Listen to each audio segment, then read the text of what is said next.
वेदी पर आग लगातार जलती रहे, वह कभी बुझने न पाए। आमेन। मैं 3 गिनूंगा, आप में से हर एक व्यक्ति को अपने अपने बाइबल में से ये पढ़ना है। 1 2 3।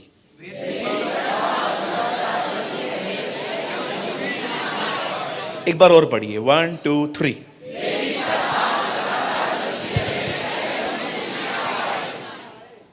बेटा आपको लग तो नहीं रहा है ना? आइए, मैं चाहता हूं आप सब सामने देखिए।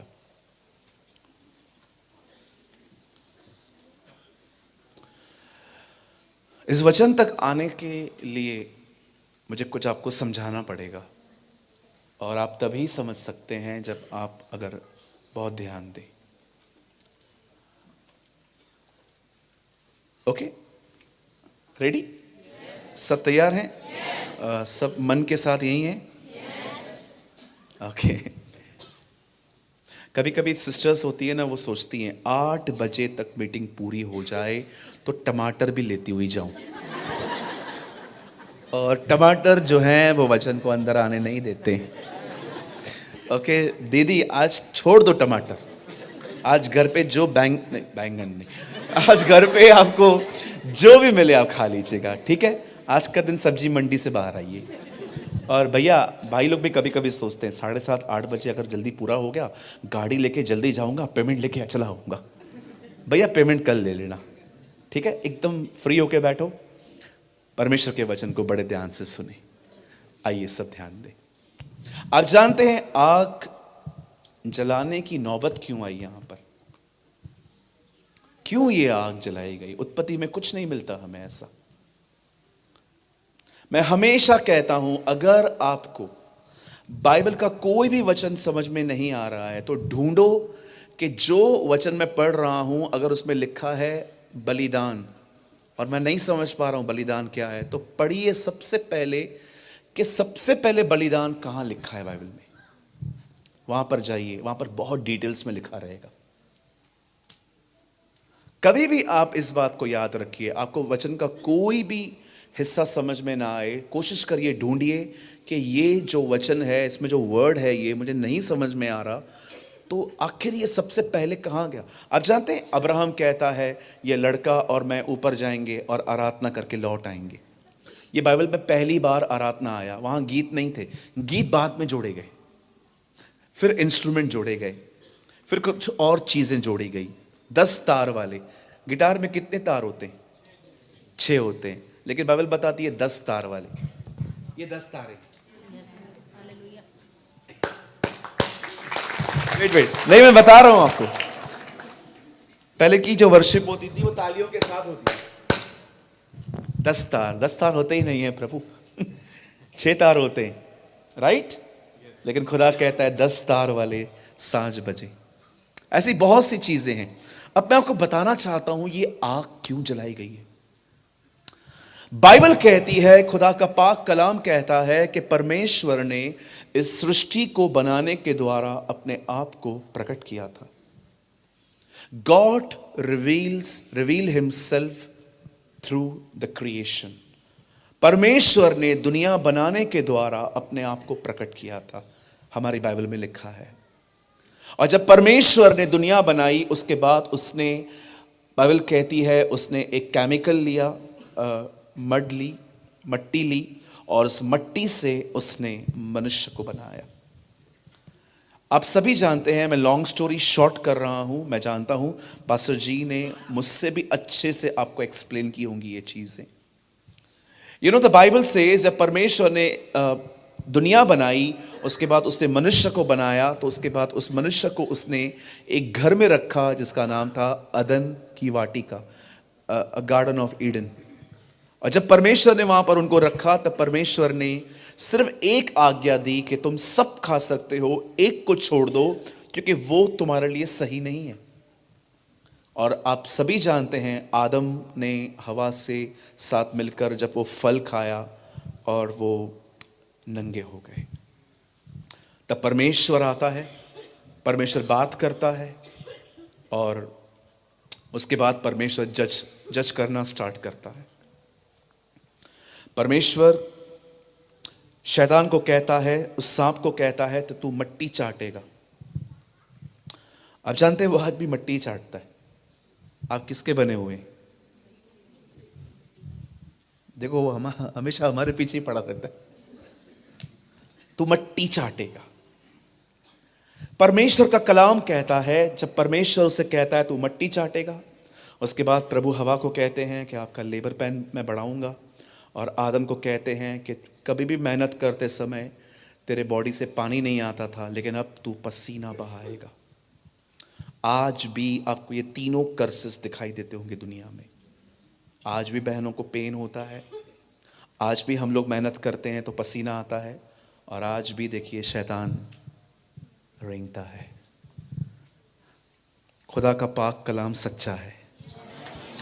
मुझे कभी कभी बहुत सारे लोग मिलते हैं, बात करते हैं। अभी रिसेंटली एक अंकल मिले थे मुझे, उन्होंने मुझे कहा, ब्रदर प्रेमानी मैं आपकी वीडियोस को देखता हूँ, लेकिन मेरा एक सवाल है। बहुत प्यारे अंकल है वो। उन्होंने कहा, आप लोग कहते हो कि खुदा ने इंसान बनाया, लेकिन मैंने बचपन में सुना था कि हम पहले बंदर थे। और ट्रस्ट मी, जब हमारी बातचीत हो रही थी विथ रिस्पेक्ट, विथ डिग्निटी, बहुत अच्छे से बातचीत हो रही थी हमारी। मैंने कहा, काका आई रियली ऑनर यू, मेरा एक सवाल है आपसे।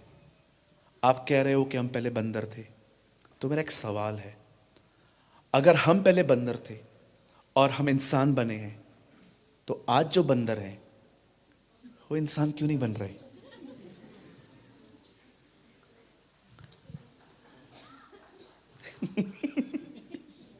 मैंने कहा, आज क्यों इंसान नहीं बन रहे? विश्वास कीजिए, कुछ समय पहले मैंने उनको बपतिस्मा दिया है।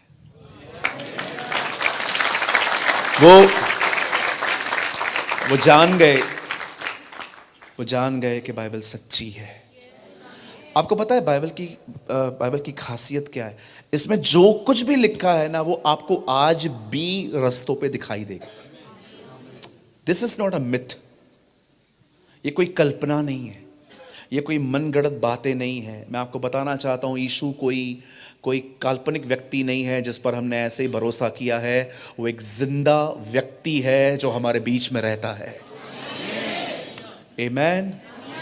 मैं आपको बताना चाहता हूं, जब परमेश्वर ने आदम और हवा को बना के वहां रखा और उसे सिर्फ एक कमांड दी कि तुम फल मत खाना, पर उन्होंने फल खाया, और आप सभी जानते हैं वो लोग वहां से दूर हो गए। अब मैं आपको कुछ बताना चाहता हूं, प्लीज यहां देखिए सब। आप जानते हैं जब परमेश्वर आदम और हवा से मिलने आता था, तब ये मुलाकात होती कैसे थी?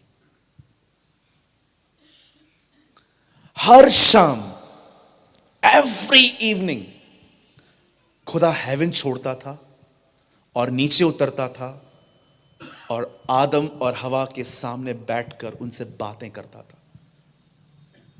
आप बिलीव करिए, एक्चुअली वही संगति जिसके लिए खुदा ने हमें बनाया था, उसी संगति के विषय में यूहन्ना अपनी किताब में कहता है, हमने उसे देखा, हमने उसे सुना, हमने उसको छुआ, और हम गवाही देते हैं कि परमेश्वर की सहभागिता में तुम भी आ सको। आप जानते हैं बिगिनिंग में कुछ भी नहीं था, सिर्फ एक ही चीज थी, परमेश्वर के साथ मनुष्य की संगति। और आप जानते हैं उस संगति को वो इतना पसंद करता था कि जब आप उससे दूर हो गए ना, उसने अपने बेटे को कहा, जा इन्हें वापस ले आ, गो, इन्हें वापस ले आ, मुझे ये चाहिए। और आप देखो, यीशु मसीह के कारण आज एक बार फिर से आप मिले उससे। That's awesome. बाइबल कहती है जब परमेश्वर और इंसान अलग हो गए, when they divide, जब वो अलग हो गए, खुदा का कलाम कहता है अब परमेश्वर मनुष्य से वैसे नहीं मिल पाता था जैसा वो अदन में मिलता था, आमने सामने बातें करता था। अब परमेश्वर और मनुष्य के मिलने के तरीके बदल गए। अब परमेश्वर अपने दास मूसा को कहता है, अब एक काम कर, एक तंबू बना, उस तंबू में कर्टन डाल। अब मैं वैसे नहीं मिल सकता जैसे मैं इनसे मिलता आया हूं। अब इनके और मेरे बीच में कर्टन होगा। ये कर्टन क्यों आया? ये इस तरह का एक पर्दा क्यों आया? क्योंकि मनुष्य ने पाप कर दिया। अब संभव नहीं है कि प्रभु आपके, क्योंकि बाइबल बताती है अब हमारे खून में पाप आ गया, हमारे स्वभाव में पाप आ गया। अब ये पॉसिबल नहीं रहा कि परमेश्वर हमसे वैसे मिल सके जैसे वो अदन की वाटिका में लोगों से ओरिजिनली मिला करता था। अब जानते हो परमेश्वर लोगों से कैसे मिलना स्टार्ट करता है? कर्टन के पीछे। परमेश्वर ने मूसा को कहा, अब एक तू तंबू बना। उस तंबू के 3 हिस्से हो, बाहरी आंगन, बीच वाला स्थान, परम पवित्र स्थान। परमेश्वर पवित्र स्थान, परम पवित्र स्थान में रहता था और परमेश्वर ने लोगों से वैसे मिलना बंद कर दिया जैसा वो ओरिजिनली लोगों से मिलता था। बीच वाले आंगन में परमेश्वर ने एक कैंडल रखी थी, 7 कैंडल्स थी, दीप स्तंभ, मनोरा।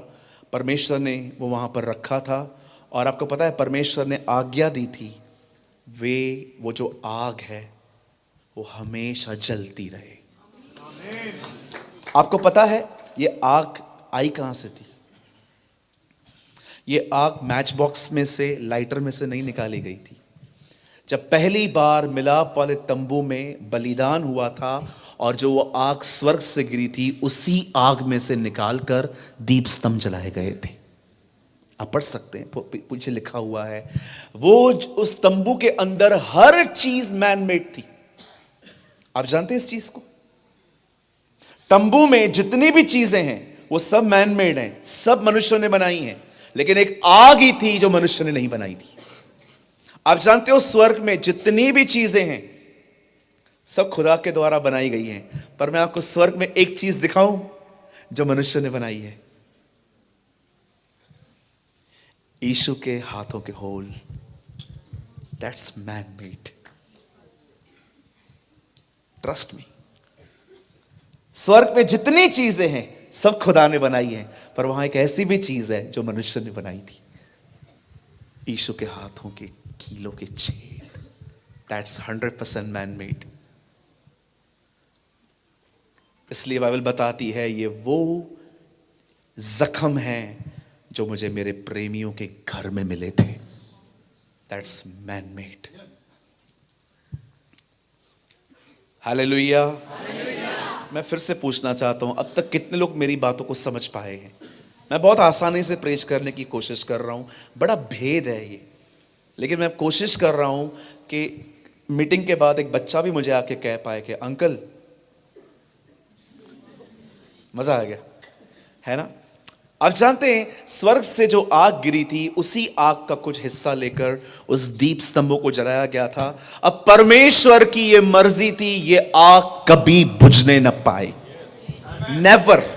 मैं आप में से हर एक को कहना चाहता हूं, बहुत साल पहले परमेश्वर ने शालोम में एक आग लगाई थी, आज भी परमेश्वर यही चाहता है, ये आग कभी बुझने न पाए। हालेलुया।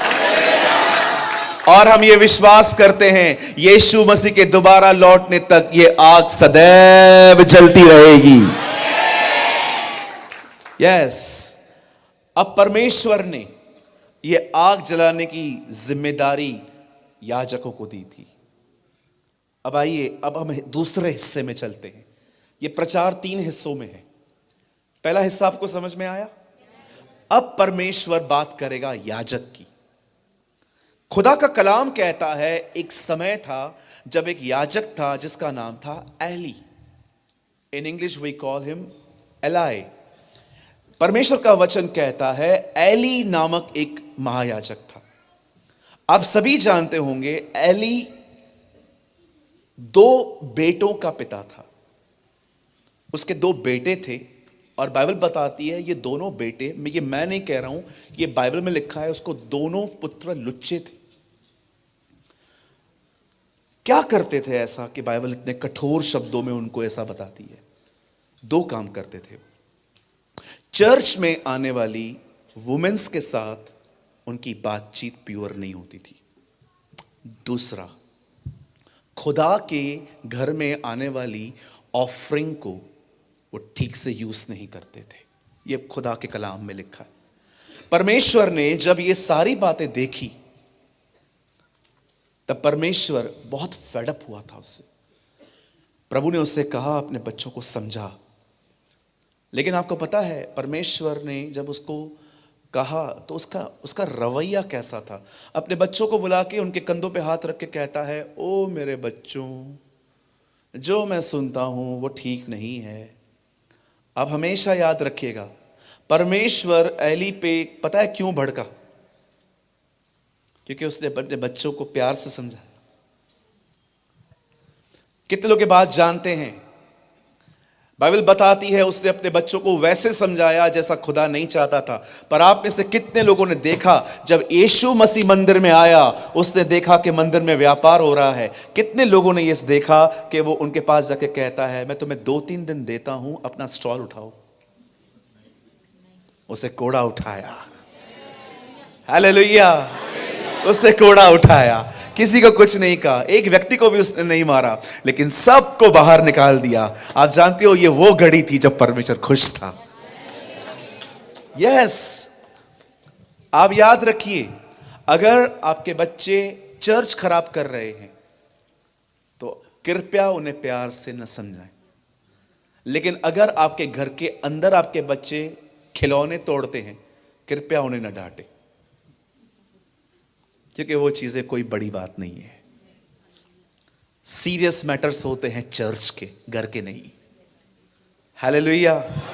ये बहुत जरूरी है कि अगर आपका बच्चा पियानो तोड़ दे चर्च का तो उसको डांटो, पर अगर घर के अंदर वो कोई खिलौना फेंक दे उसको प्यार से समझाओ। परमेश्वर एली से यही उम्मीद कर रहा था कि मैं तुझे जो कह रहा हूं कि मेरा चर्च खराब कर रहे हैं, इनको समझा। और आप जानते हैं एली का ये रवैया था। उन्हीं दिनों में जिस मंदिर में एलाई खड़े होके परमेश्वर की सेविकाई करता था, बाइबल बताती है उन्हीं दिनों में एक स्त्री वहां आती थी, हन्ना। उन्हीं दिनों में हन्ना नाम की एक स्त्री वहां आती थी और वो बच्चा मांगती थी। पता है बच्चा क्यों मांगती थी? वो जानना चाहते? Yes, no, no, yes. पता है उसने बच्चा क्यों मांगा था? पहले तो अपने लिए मांगती थी, फिर उसने अपना इंटेंशन बदल दिया। आप जानते हो परमेश्वर के तंबू में हर चीज है, पर एक चीज बिल्कुल नहीं है, वो है कुर्सी। आपको खुदा के हैकल में कोई भी चेयर नहीं मिलेगी। पर उसने क्या देखा? एली कहां बैठा है, ये कुर्सी कहां से आई? ये भाई साहब लेके आए थे। बताइए परमेश्वर ने अपने घर में याजकों के लिए कुर्सी क्यों नहीं रखी थी? मैं आपको करके दिखाऊं कुछ? देखिए यहां पर प्रबोध अंकल बैठे हुए हैं और हमारे पास्टर साहब भी बैठे हैं। डोंट वरी, जो मैं कह रहा हूं ये बिल्कुल भी ऐसे नहीं है। ऐसा नहीं हो मीटिंग के बाद आप सब घूर घूर के इनको देखो। समझिए इस चर्च के अंदर पास्टर जी ने 2 कुर्सियां रखी हैं और मीटिंग पूरी हो गई। अब हमारे दोनों भाई साहब आके बैठे। चलो बेस्ट एग्जांपल करते हैं। आप इन दोनों को भी, भाइयों को भी निकाल देते हैं, 2 बहनें ले लेते हैं। आप 2 बहनें हो, पास्टर जी ने आपको काम दिया है और प्रभु ने साफ कहा है इस शालोम में कोई कुर्सी नहीं होनी चाहिए, लेकिन पास्टर जी ने 2 चेयर्स लाके रख दी हैं। अब ये दोनों बहनें क्या करेंगी बताइए? मीटिंग के बाद पंचायत लगाएंगी। कहिए बाजू वाले को पंचायत लगा देंगी। अब ये बैठेंगी, चलो हो गई सेवा। और बहन तू बता, तू कैसी है? ठीक हूं, लग तो नहीं रही है। अब क्या करें, जिंदगी है ही ऐसी। ऐसे क्यों बहन आप इतने परेशान? और नहीं तो क्या, कितना भी करो घर वालों के लिए, अंत में कुछ भी नहीं मिलना है। मेरा पति आज भी मेरे मम्मी को कॉल करके बोलता है मैं कुछ नहीं करती हूँ, मैं घर पे नौकरानी होकर सारा दिन काम करती हूँ, मैं ये करती हूँ। और तू बता तू कैसी है? मेरे भी यही हाल है। चालू हो गए। इधर कुर्सी होती ही नहीं तो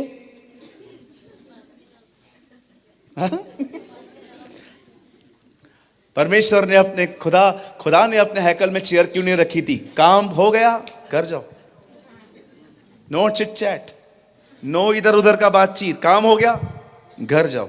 सास भी कभी बहू थी, घर जाके देखो।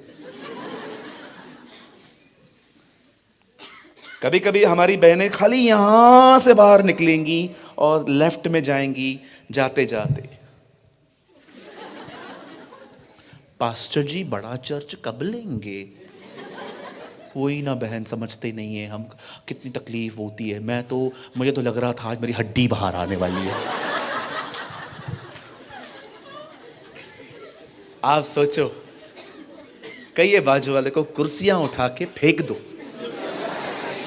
हाँ, ये वाली नहीं, हाँ मैं कुछ और बोल रहा हूं, चीजों का गलत मतलब मत निकालिए।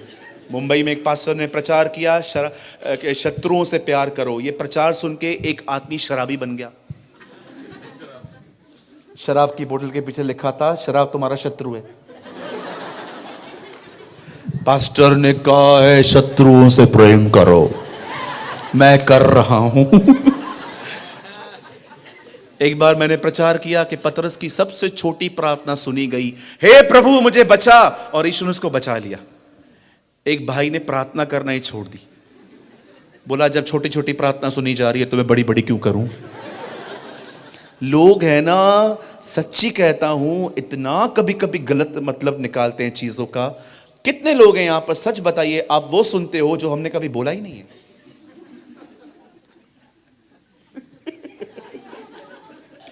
कभी कभी हम लोग वो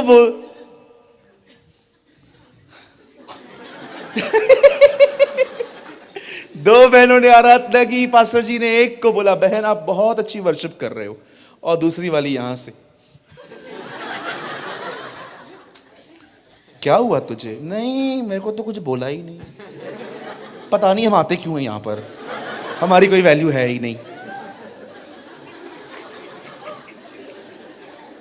दीदी उन्होंने कुछ बोला आपको? कहो बाजू वाले को तेरा मन चल रहा है। बहुत लोग के दिमाग है ना, चलते रहते, कुछ भी सोचते रहते, कुछ भी। अरे इतनी बड़ी कलीसिया है, एक को भूल गए तो क्या, मुझे ही क्यों? देखो अभी भी दिमाग चल रहा है।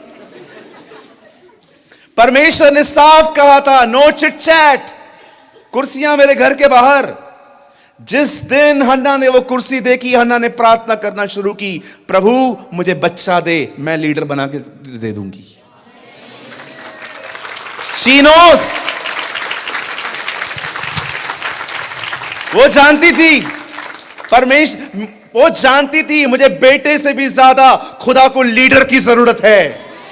कितनी माएं हैं यहां पर, मैं आप में से हर एक को पूछना चाहता हूं, अपने बच्चों को एजुकेशन से भी ज्यादा, बाहर जाने से भी ज्यादा, इधर जाना है उधर जाने से भी ज्यादा, कितनी बहनें यहां पर जो अपने बच्चों को बचपन से ट्रेन करके कहती हैं, सुन भले ही तू मेरे द्वारा पैदा हुआ है लेकिन तू मेरा नहीं है, एक दिन तुझे खुदा के घर में उसकी सेवकाई करनी है।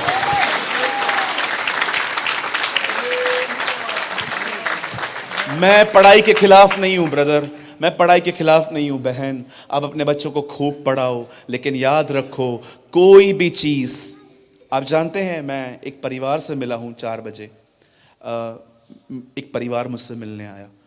आप बिलीव करिए, वो मुझे बता रहे थे कि हम इतने पढ़े लिखे नहीं हैं जितनी दुनिया है, पर फिर भी खुदा ने हमें बहुत अच्छी नौकरियां दी। आप बॉम्बे आ जाओ, मैं आपको ऐसे ऐसे लोग दिखाऊंगा। हमारे बॉम्बे में प्लेस है बैंड्रा,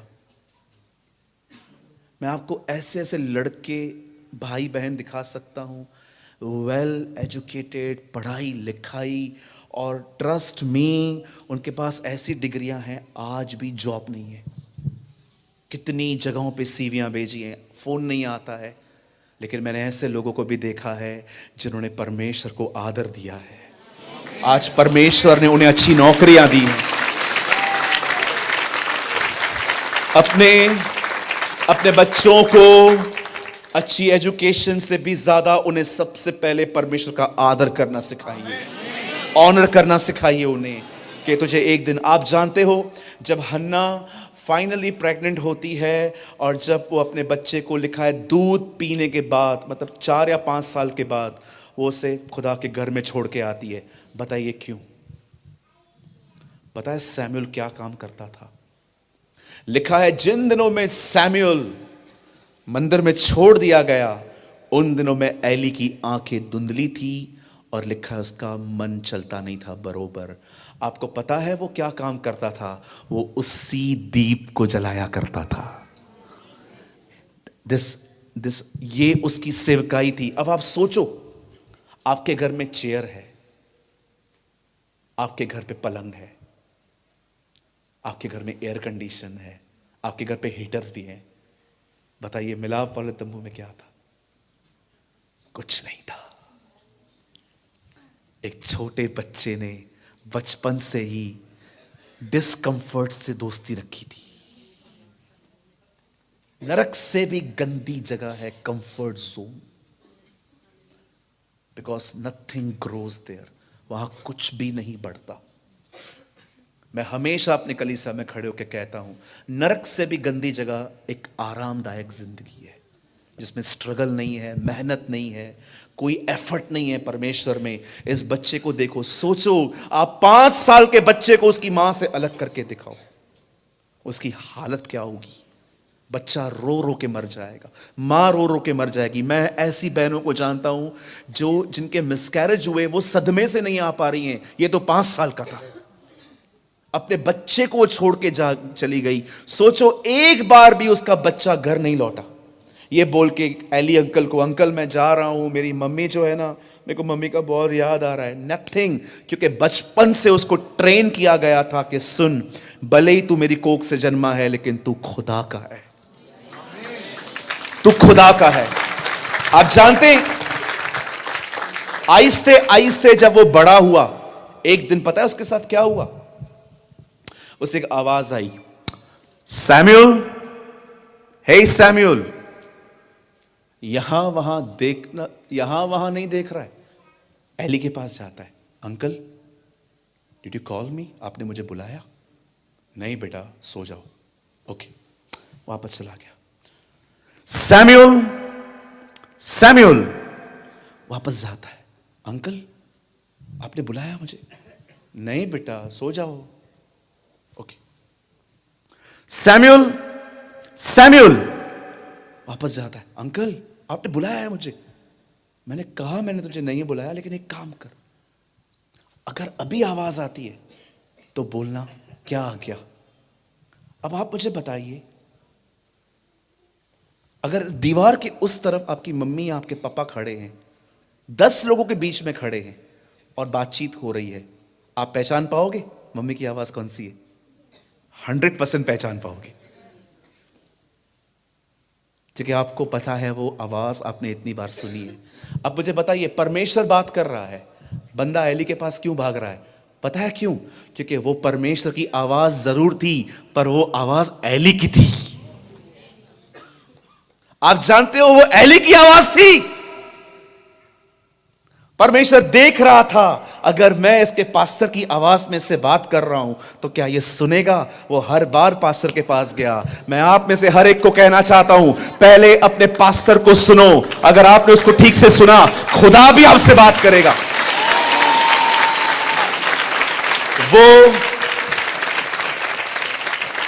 वो जो आवाज थी वो एली की थी। यूहन्ना कहता है, I hear the voice of the Lord like a trumpet. मैंने प्रभु की आवाज को तुरही की तरह सुना। मूसा कहता है, I hear his voice like a thunder. मैंने बिजलियों की तरह उसकी आवाज सुनी। एलिया कहता है, I hear his voice like a whisper. एलिया, परमेश्वर मूसा से बात करता है बिजलियों की आवाज में, यूहन्ना से बात करता है तुरही के द्वारा, और कलाम कहता है वो विस्मयकारी आवाज में एलिया से बात करता है। परमेश्वर हर व्यक्ति से अलग अलग बात कर रहा था, पर कितने लोग ये बात जानते हैं, खुदा अपने घर में अपने दास की आवाज को लेकर बात करता है। आप जानते हैं जो कुछ आपका पास्टर आपको सिखाए, जो कुछ आपके पास्टर जी आपको सिखाएं, अगर आप वो सुनने में फेथफुल हैं, उसके बाद आप परमेश्वर की ओरिजिनल वॉइस सुन पाएंगे। मैं पढ़ता था, मैं बोल रहा था प्रभु आप बुला रहे हैं, ये एली के पास क्यों जा रहा है? ये तो ऊपर इधर उधर देखना चाहिए, ये स्ट्रेंज वॉइस किसकी है? वो एली के पास ये नहीं कहता है अंकल कोई बात कर रहा है मुझे समझ में नहीं आ रहा है, वो सीधा जाके बोलता है अंकल आपने बुलाया, पता है क्यों? वो एली की आवाज थी। It was the voice of ally. जरा सोचिए, परमेश्वर एक लड़के को अपने पास क्यों बुलाता है? ताकि वो लड़का उसके घर की आग को कायम रखे। मैं आज आपको बताना चाहता हूं, परमेश्वर ने बहुत साल पहले मनुष्य को बनाया, मनुष्य पाप करके उससे अलग हो गया, फिर परमेश्वर ने डिसाइड किया कि वो अब एक तंबू में आपसे मिलेगा। उस तंबू में एक आग जलती थी, आपको पता है वो आग परमेश्वर की आज्ञा है, लेवी व्यवस्था में वो आग कभी बुझने न पाए। आज मैं आपसे एक सवाल पूछना चाहता हूं, जितने भी यहां पर मेरे भाई बहन बैठे हैं, बताइए वो 10 कुंवारियां थी, 5 मूर्ख 5 बुद्धिमान, बताइए उन 5 मूर्खों को उस दूल्हे ने क्यों नहीं पहचाना? क्योंकि उनकी मशालें बुझ रही थी। Read it. हमारी आग कभी ना बुझने पाए। आप में से हर कोई थिस्सलुनीकियों के इस वचन को जान ले, आत्मा को न बुझने दो। There is a word in the Bible, हम वो दीपक बने जो परमेश्वर ऊपर रख सके, जिससे सब घर के लोगों को प्रकाश मिलने पाए। अगर आप चाहते हैं प्रभु की आग हमेशा जलती रहे जो उसने आपको लगाई है, तो उसका एक ही रास्ता है, फीड द फायर। उस आग में हमेशा कुछ डालते रहिए। आप चाहते हैं कि परमेश्वर ने जो आग आप में लगाई है, जो पैशन उसने आपको दिया है, वो हमेशा जलता रहे। सबसे पहले उसका वचन पढ़िए, प्रार्थना करिए, उपवास करिए, आराधना करिए, उसे पुकारिए, अन्य भाषाओं में बातें करिए। जो एफर्ट्स आप लगा सकते हैं उसके करीब जाने के लिए लगाइए। अगर आप ये करेंगे, आपकी आग जलती रहेगी। ओ मैं आपको बताना चाहता हूं, वो आग सिर्फ एक कलीसिया में नहीं है, हम सब पे आग है। जब परमेश्वर हमें मिलाता है, मैं यीशु मसीह के नाम से कहता हूं, ये वो आग है जहां पर जादू टोने की ताकतें खत्म होती हैं। ये वो आग है कि जो बीमारियां अस्पताल ठीक नहीं कर पाया, वो खुदा के घर में ठीक हो सकती हैं। आप जानते हो मैं क्यों कह रहा हूं ये आग जलती रहे? क्या कारण है? आग जलने का मतलब पता है क्या है? एक आत्मा से परिपूर्ण जिंदगी, a life who filled with the Holy Spirit, एक आत्मा से भरा हुआ जीवन। मैं आपको बताना चाहता हूं, आज से बहुत साल पहले बाइबल बताती है, पॉल सुसमाचार को सुनाने के कारण अरेस्ट होता है। वो अग्रिपा के सामने खड़ा होता है, फेलिक्स के सामने खड़ा होता है, कोई उसको जज नहीं कर पा रहा था। फाइनली उसे कहा गया तू रोम चला जा, केसर से बात कर जाके। और जानते हैं जब वो वहां पर जा रहा था, बाइबल बताती है उसका जहाज टूट गया और वो पानी में जा गिरा। उसे इतनी ठंड पड़ रही थी क्योंकि वो कई घंटे पानी में था, और जब वो बाहर निकलता है, कलाम कहता है उसे एक प्लेस मिली जिसका नाम था माल्टा। अब पॉल माल्टा पे है, पूरा बदन शिवरिंग हो रहा है, और वो वहां पर जाके लोगों को कहता है, ब्रदर्स प्लीज हेल्प अस, हमारी मदद करो, हम मर जाएंगे। तब वो लोग पता है क्या करते हैं? पॉल को हेल्प करते हैं लकड़ियां देने में। पॉल लकड़ियां लेता है, जैसे ही पॉल उन लकड़ियों को आग लगाता है ताकि आग लगे और हम थोड़े गरमाए जाएं, लिखा है आग लगते ही लकड़ियों में से एक सांप बाहर आता है।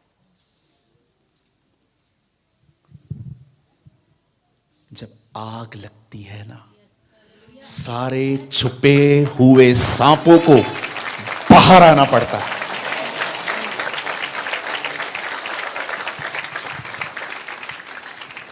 मेरे पीछे कहिए, जब आग लगती है तब सारे छुपे हुए सांपों को बाहर आना पड़ता है। मैं तो तुम्हें पानी का बपतिस्मा देता हूं, लेकिन जो मेरे बाद आने वाला है वो तुम्हें आग और पवित्र आत्मा का बपतिस्मा देगा।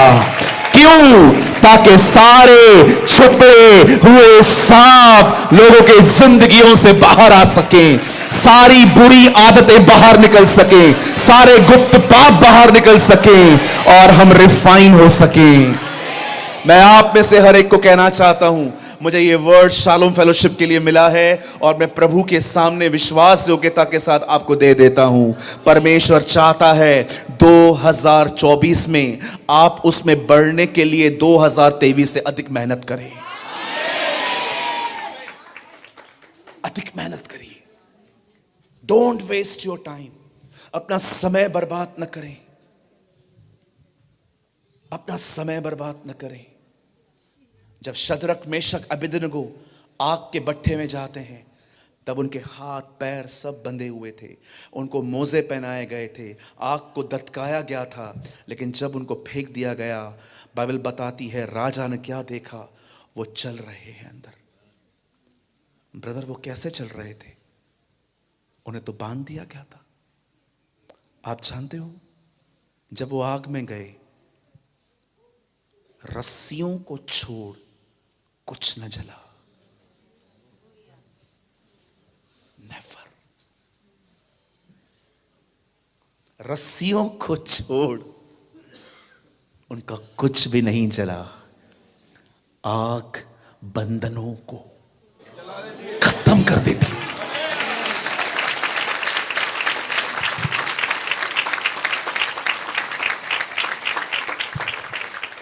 God called Samuel. परमेश्वर ने एक लड़के को बुलाया ताकि उसके घर की आग जलती रहे। आज मैं आपको कहना चाहता हूं, उसने आपको बुलाया है। He called you ताकि खुदा के घर की आग हमेशा हमेशा जलती रहे। मैं 10 मिनट में इस संदेश को कंप्लीट कर दूंगा। Just 10 minutes. मैं चाहता हूं आप सब सामने देखिए। अब हमेशा याद रखिए,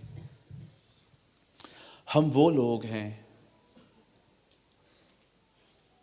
जिन लोगों को लेकर डेविल ने हमेशा हमारे लिए मिसअंडरस्टैंडिंग्स क्रिएट की है। हमेशा शैतान ने बड़ी कोशिश करी है कि हम उसके खुदा के घर तक कभी ना पहुंच पाए। कितनी उफाएं हैं हमारे लिए बाहर। यहां पर ये होता है, वहां वो होता है। आप पंजाब में हैं, बहुत धन्यवाद प्रभु का। हमारे बॉम्बे में कई सारे लोगों को ऐसा लगता है कि हम विदेशियों के खुदा को मानते हैं, धर्म बदलने वाले एलिगेशंस, बहुत सारी बातें होती हैं। ठीक है, चलो कोई बात नहीं, हम वो भी सह लेते हैं। हम तो जानते हैं कि हमारा क्या बदला है, जीसस ने हमारा क्या चेंज किया है, वो हम जानते हैं। उसने हमारी ज़िंदगी बदली है। मुझे ये लोग कहते थे आपको पैसे मिले हैं। पैसे मिले नहीं हैं, लेकिन विश्वास करो, जो पैसे गंदी जगहों पे जाते हैं वो बच गए, वो बहुत बचे हैं। फिर तो बहुत मिले, है ना? कितने भाई लोग हैं मुझे बताइए, मसीह में आने से पहले आप शराब पीते थे? 1 2 3 4 5। अभी वो पैसे किधर हैं? मेरा एक दोस्त है, 2000 रुपये का शराब पीता था। वो बोलता था 60,000 रुपया बचता है मेरा। कितने भाई लोग हैं रिचार्ज? आप लोग मत करो, आप नहीं समझ पाओगे। रिचार्ज करा के देते थे, नहीं देते थे कि मुझसे बात कर, बचा नहीं बचा? पूछो बाजू को, बचा नहीं बचा? याद है ना स्क्रैच कार्ड?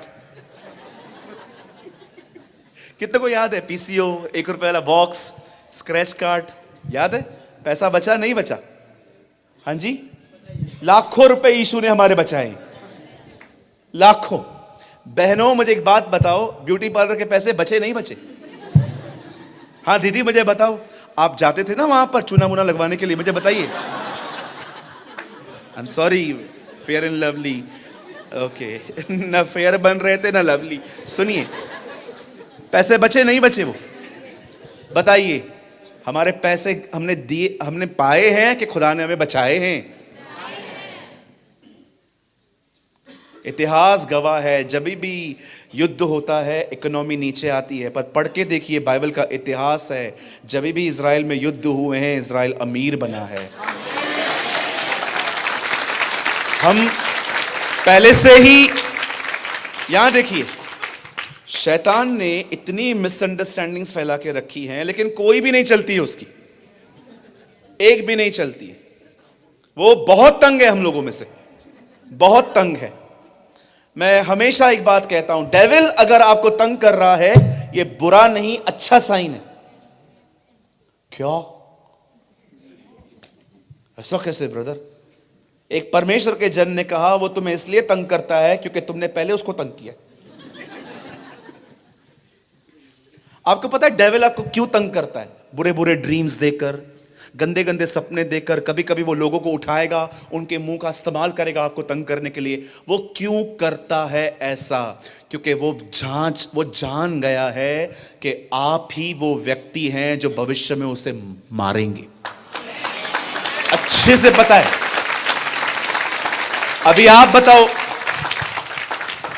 जो व्यक्ति 2 मिनट बाइबल पढ़ता है, 2 मिनट प्रार्थना करता है हर दिन, चर्च उसका आता पता है नहीं, उपवास रखे उसे जमाने हो गए, मुझे बताइए ये व्यक्ति शैतान उसको क्यों तंग करेगा? वो तो ऑलरेडी उसके हाथ में। जब शैतान देखता है ना कि एक आदमी प्रभु के साथ कंबाइंड है, वो जुड़ा हुआ है, वो चर्च जा रहा है, वो गंभीर है, वो सारी चीजों पर चलने की प्रैक्टिस कर रहा है, वो जान जाता है आने वाले दिनों में ये सर्वेंट है, ये खुदा का खादिम बनेगा, मुझे ही मारेगा।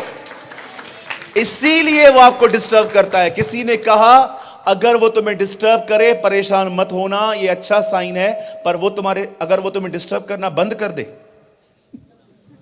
उल्टा ये बुरा साइन है कि कहां ना कहां वो जान गया है ये ठंडा अंगारा है, ये कुछ नहीं करने वाला।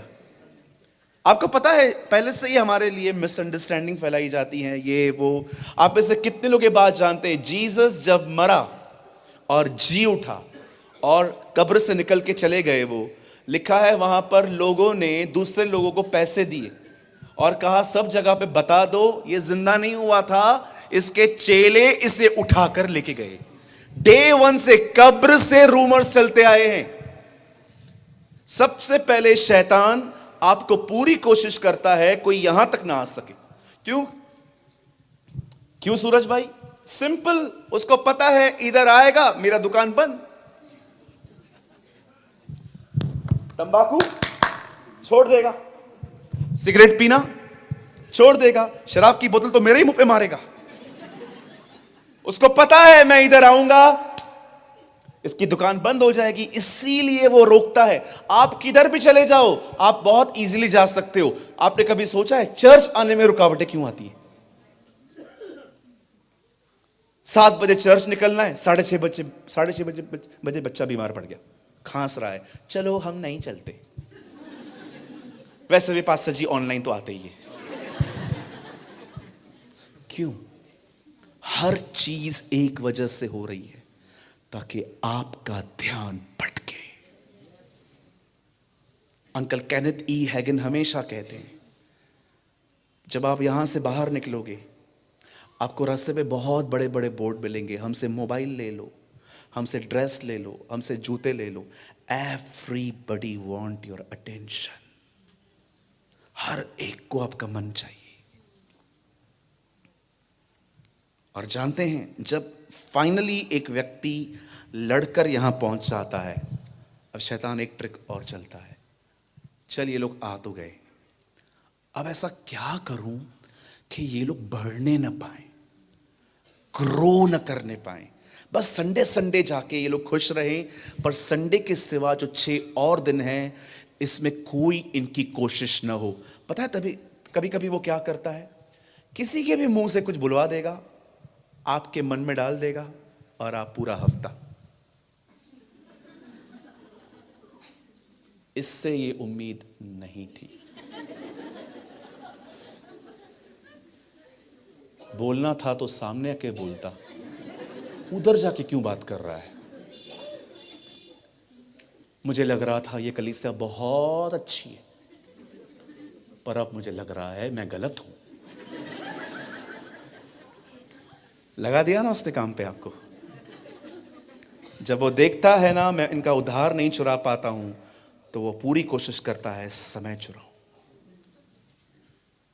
Don't waste your time. Noah की तरह बनो। एक भी उसकी बात नहीं सुन रहा था, तो भी उसने जलयान बनाना बंद नहीं किया। वो जानता था यही मेरा लक्ष्य है, यही मेरा लक्ष्य है। This is my aim. हमारे हर एक वीडियोस का यह पर्पस होता है कि आप हर एक वीडियो से कुछ ना कुछ सीखें। और आपने इस चैनल पे आपने सूरज पिरवानी सर की वीडियोस को देखा, जिनका एक ऑफिशियल चैनल है जीसस इज लाइफ, आपने कभी न कभी जरूर देखा होगा। उनके चैनल पर जो परमेश्वर के प्रति जो परमेश्वर के वचन होते हैं वे बताए जाते हैं, बहुत ही गहराई के साथ बताए जाते हैं। और उनका हर वचन 1 से 1.5 घंटे का होता है। तो मैं भी उनकी वीडियोस को वॉच करता हूँ, देखता हूँ और उनकी वीडियोस से मैं सीखता हूँ।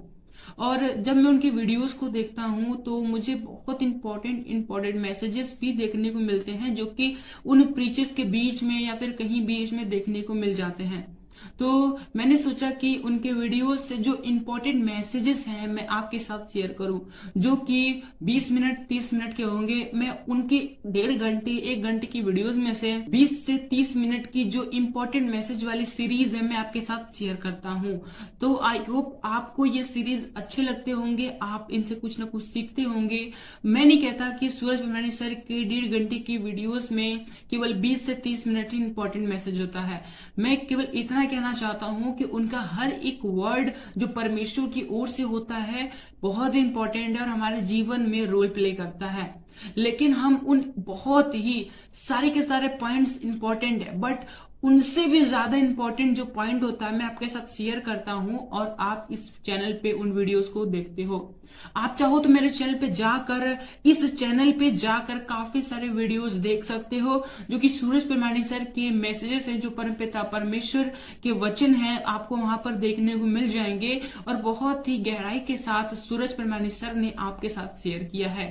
मेरी आशा है कि आप ये वीडियोस देखकर ब्लेस होते होंगे, क्योंकि इन वीडियोस पर इस चैनल पर काफी कुछ कमेंट्स आते हैं, जिसमें कुछ लोग कहते हैं, ज्यादा नहीं कहते, बस 1-2 लोग का मैसेज मुझे ऐसा देखने को मिला, वो ऐसा कमेंट करते हैं कि दूसरे के मैसेजेस को कॉपी क्यों करते हो और अपने चैनल पे अपलोड करके उसे अपना बनाते हो, अपना कहते हो। तो मेरा उनको केवल यही रिप्लाई है, क्योंकि परमपिता परमेश्वर का वचन सभी के लिए है और हमारा काम है परमपिता परमेश्वर के वचनों का प्रसार करना और लोगों तक पहुंचाना, चाहे वो किसी के भी द्वारा कहे गए हो, चाहे वो किसी के द्वारा प्रचार किए गए हो। लेकिन हमें केवल इतना करना है कि हमें उन वचनों को, परमपिता परमेश्वर के जो वचन है, उन्हें लोगों तक पहुंचाना। हमारा केवल यही उद्देश्य है कि परमपिता परमेश्वर का वचनों का किसी न किसी तरीके से प्रचार होना चाहिए। वो चाहे हम खुद प्रचार करें या फिर कोई भी प्रचार करे, अगर हम उन प्रचार को लोगों तक पहुंचा रहे हैं तो इसमें कोई भी गलत बात नहीं है, इसमें कोई भी बुरी बात नहीं है। हमारा काम है केवल परमपिता परमेश्वर के वचनों का प्रसार करना, उन परमपिता परमेश्वर का कार्य करना, और इसके अतिरिक्त हमें कुछ नहीं सोचना। और जितने लोग ऐसा सोचते हैं, मेरे हिसाब से, मेरे अनुभव के हिसाब से, मैं जैसा मैंने समझा है उसके हिसाब से ये वचन देखने नहीं आते और ये वचन देखकर भी इन्हें कोई फायदा नहीं होने वाला, क्योंकि उन्हें इन बातों में दिलचस्पी है कि कौन किसका क्या कॉपी कर रहा है, कौन कैसे काम कर रहा है, कौन वचन बता रहा है, कौन वचन नहीं बता रहा है। केवल उन्हें इन्हीं बातों से मतलब है। उन्हें इस बात से मतलब नहीं है कि वचन उन तक पहुंचा, उनको इस बात से मतलब है कि वचन किसके द्वारा पहुंचा। वचन से उनको मतलब नहीं है कि वचन हमारे पास आया, वचन क्या है क्या नहीं है, क्या सिखाता है, उनसे उसको कोई मतलब नहीं है। लेकिन उनको इस बात से पूरा मतलब है कि वचन किसके द्वारा आया है, कौन कर रहा है, कैसे आया है, उनको इससे मतलब है, क्या आया है वचन में, क्या आया उनसे उनको मतलब ही नहीं है। तो ऐसे लोगों को मैं केवल यही रिप्लाई देना चाहूंगा कि वो इन बातों पर ध्यान ना दें। अगर आप तक परमेश्वर की वीडियोस पहुंचते हैं, ज्ञान के वीडियोस पहुंचते हैं, तो आप उन्हें देखें, उनसे ज्ञान प्राप्त करें और परमेश्वर के ज्ञान में बढ़े, और इसके अतिरिक्त वो कुछ ना करें। लेकिन अगर वो इससे ज्यादा कुछ करते हैं तो परमेश्वर के लिए यह ग्रहण करने के योग्य नहीं होगा। और वो वीडियो देखेंगे, आधा घंटा 1 घंटा जो भी समय देंगे, उनका समय देना व्यर्थ हो जाएगा। वचन कहता है कि हम जो करें पूरे मन से करें। फरीसियों को यीशु मसीह ने सीधे सीधे कह दिया कि ये लोग तो केवल फालतू के टाइम वेस्ट करते हैं, परमपिता परमेश्वर की आराधना उपासना करते हैं जो कि व्यर्थ है। मजाक करते हैं ये लोग, इन लोग की आराधना प्रार्थना मैं स्वीकार नहीं करूंगा, क्योंकि इनके मन मुझसे दूर हैं। ये आते तो मेरे पास हैं, लेकिन इनका मन, इनकी सोच, इनका जो हृदय है वो मुझसे दूर है। और परमपिता परमेश्वर ने कहा मन से दीन बनो, मन के शुद्ध बनो। मन मन मन हर जगह परमपिता परमेश्वर ने मन को प्राथमिकता दी है। और जब यीशु मसीह ने कह दिया कि फरीसियों के मन उनसे दूर है, तो वो कैसे परमेश्वर के पास हो सकते हैं, कैसे वो यीशु मसीह के नजदीक हो सकते हैं। इसलिए अगर हमें परमपिता परमेश्वर की उपस्थिति में चलना है, परमपिता परमेश्वर के कार्य को करना है, तो हमें इन बातों पर ध्यान नहीं देना, कौन क्या कर रहा है, कैसे कर रहा है, क्या कर रहा है, इस बात पे ध्यान नहीं देना है। हमें इस बात पे ध्यान देना है कि वचन क्या है, वचन क्यों है, वचन कैसे है, मेरे जीवन में वचन कैसे लागू होगा। अगर ये वचन मेरे पास पहुंचा है तो मैं इन वचनों पर कैसे चल सकता हूं, और अगर मैं नहीं चल सकता तो क्यों नहीं चल सकता। फिर जाकर इन सभी रीजंस को दूर करो, और जब रीजंस दूर हो जाएंगे तो फिर आप परमपिता परमेश्वर के वचन में ऑटोमेटिकली ही ग्रोथ करोगे, ऑटोमेटिकली ही बढ़ते जाओगे, और इसमें कोई भी गलत बात नहीं है। सो आई होप आपने इस वीडियो के शेयर किए जाने के पर्पस को आपने समझा होगा। तो आज की वीडियो को हम यहीं तक रखते हैं, मिलते हैं नेक्स्ट वीडियो में। आप सभी को जय मसीह की, प्रेज़ द लॉर्ड।